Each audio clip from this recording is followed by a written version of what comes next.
Kenapa banyak anak muda merasa kesepian di era digital? Kita hidup di dunia yang terhubung setiap detik. Ada ribuan teman di media sosial. Grup chat tak pernah sepi. Scroll sekali, langsung muncul wajah-wajah yang tersenyum, tertawa pesta hangout. Tapi anehnya, justru makin banyak anak muda merasa sendirian. Kesepian di era digital bukan tentang tidak punya teman, tapi tentang tidak merasa benar-benar terhubung. Lalu kenapa ini terjadi? 1. Koneksi digital bukan koneksi emosional.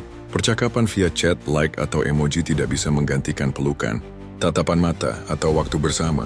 Kita mungkin sering ngobrol online, tapi jarang benar-benar bicara soal perasaan kita. Dan saat kita butuh didengar, dunia digital seringkali terlalu cepat untuk peduli. 2. Ilusi kedekatan. Media sosial membuat kita merasa dekat dengan banyak orang, tapi seringkali itu hanya permukaan. Kita tahu seseorang habis liburan ke Bali, tapi kita nggak tahu kalau mereka sebenarnya sedang stres berat. Kita lihat orang lain bahagia, tapi nggak tahu cerita di balik senyuman itu. Ilusi ini menciptakan jarak, bukan kedekatan. 3. Budaya sibuk dan citra diri online. Banyak anak muda merasa harus tampil kuat, produktif, dan bahagia di depan umum. Kesedihan dan rasa kesepian jadi sesuatu yang ditutupi. Akibatnya, ketika seseorang merasa sendiri atau sedih, mereka berpikir, aku satu-satunya yang merasa seperti ini. Padahal mungkin teman sebelahnya pun sedang merasa hal yang sama. 4. Kurangnya ruang aman untuk menjadi diri sendiri. Kita terbiasa menyesuaikan diri, memoles citra, memilih kata-kata agar tidak salah paham, menyembunyikan bagian dari diri yang takut ditolak. Tanpa sadar, kita kehilangan kebebasan untuk jujur. Dan dari sanalah kesepian tumbuh. Ketika kita tidak merasa bisa menjadi diri sendiri di hadapan siapapun. Jadi apa yang bisa kita lakukan? Pertama, sadari bahwa kesepian adalah sinyal, bukan kelemahan.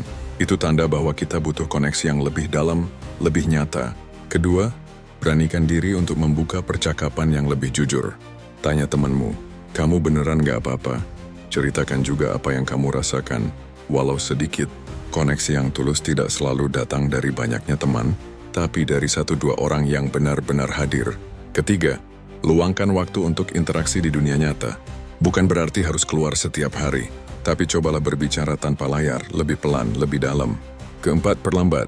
Di tengah dunia yang cepat, kehadiran yang pelan dan tulus sangat langka, dan sangat berarti. Itulah yang mengusir kesepian. Di era yang paling terkoneksi ini, ironisnya, yang paling kita rindukan adalah didengar, dimengerti, dan diterima tanpa harus berpura-pura. Kesepian bukan tanda kamu aneh, itu tanda bahwa kamu masih manusia. Dan manusia butuh manusia lain, bukan sekadar notifikasi.